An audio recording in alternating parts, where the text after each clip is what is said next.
Hi everyone, and thanks for being with me.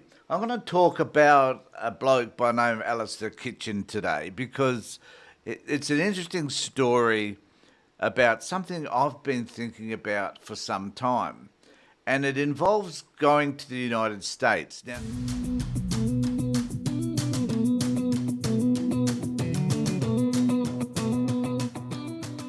Now, I've been to the US a couple of times.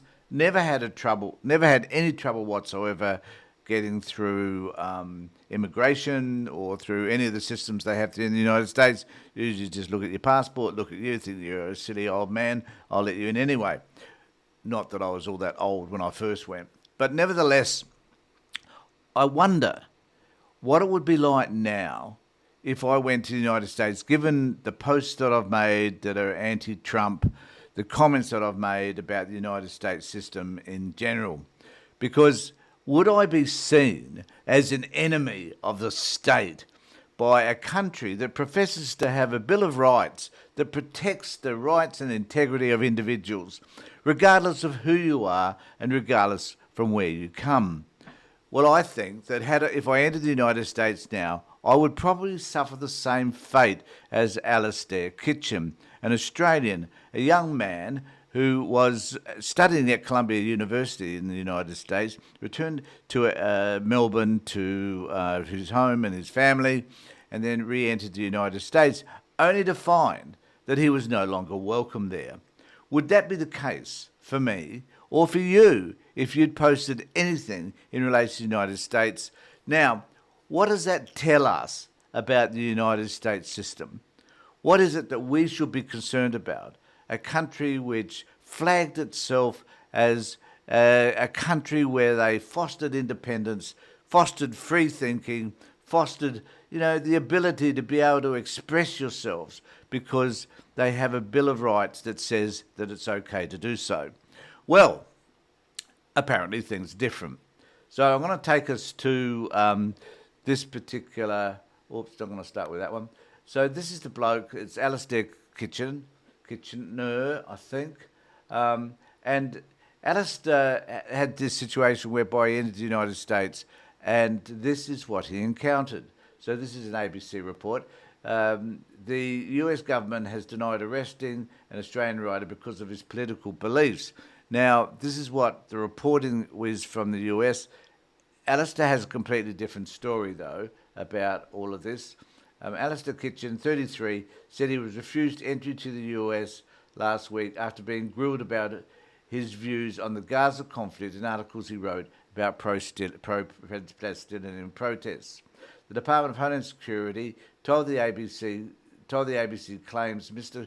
Kitchen was arrested for political views were unequivocally false. The individual in question was denied entry because he gave false information on his electricity system for travel authorization application regarding drug use, the spokesman said. Now, the point I want to make is this. He was told, so he had this conversation with someone from Border Control. So he was told that the agency said the US had the most secure border in American history under the leadership of the Trump administration. Aren't they wonderful? This has allowed CPB to focus, to actually vet and interview the people attempting to come into our country. So they clearly never did that before, whatever the reason is, who knows. But it goes on to say, and this was the important thing, however, those intending to enter the US with fraudulent purposes or malicious intent are offered the following advice: don't even try. So someone is assessing whether or not these people have malicious intent, and if they have what they refer to as malicious intent, who knows what that is? Who knows? Who in the hell's defined that? No one knows. But someone from Border Control can make that decision that you have malicious intent simply because of something you wrote some time ago. But Alister has a completely different story. So he starts off. This is an article he wrote in the New Yorker actually after all of this had happened. So this is his account of what happened. Many people are detained at US airports for reasons they find arbitrary and mysterious. I got lucky when I was stopped by Customs and Border protection last week after flying to Los Angeles from Melbourne. A border agent told me explicitly and proudly while I'd been pulled out of the customs line. This is the quote. "Look, we both know who you are, why you are here," the agent told me. He identified himself to me as Adam, officers referred to as Martinez. When I said that I didn't understand why I'd been pulled over, he looked surprised. "It's because of what you wrote online about the protest at Columbia University." And so it goes on, but this is the point. Then he asked me, so he had this interview, and then, now this does sound like a authoritarian state, this bit here, so this is what I wanted to highlight. And this is what we need to be mindful of with regard to the United States. It is no longer a democracy. If it starts acting like this, it is no longer a democracy. Then he asked me to name students involved in the protest. He asked which WhatsApp groups of student protesters I was a member of. He asked who fed me the information about the protest. He asked me to give up the identity of people I worked with. So, unfortunately for Officer Martinez, I didn't work with anyone.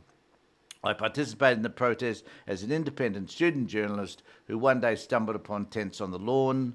My writing, all of which is now publicly available, was certainly sympathetic to the protesters and their demands, but it compromised an accurate and honest documentation of the events at Columbia. That, of course, was the problem. So, if you have a view that is counter to the administration's view, then you're seen as an enemy of the state. And surely all of us around the world should be concerned about this complete veer right in American politics. That means that those of us who have got a view, that want to speak a view, not just from outside, but inside the United States, are going to be prosecuted in some form or another for whatever those views may be. Identified randomly by some dude at the border who doesn't know you, who simply has given authority to implement his own sense, his individual, his personal sense of power over you, and obviously, as in this case with Alister Kitchen, did just that. So what does that mean for all of us who are travelling overseas? Don't. I have a daughter who's travelled to the US this week. Fortunately, she has got through, apparently, but she hasn't written anything that's controversial. However, if I did it, if you did it and you've said something about the Trump administration, or you've written a text or a post or got something on X or WhatsApp or wherever, the chances are you might be turned around and sent straight back home. Let me know what you think about all of this. Remember to subscribe to my channel. Ring the bell for further notifications. Make some comments. I love to hear from you. And let me know generally what you think, whether you yourself would be arrested if you went to the United States, either arrested or deported back home. Let me know. In the meantime, take care, look after yourselves, and more importantly, be safe.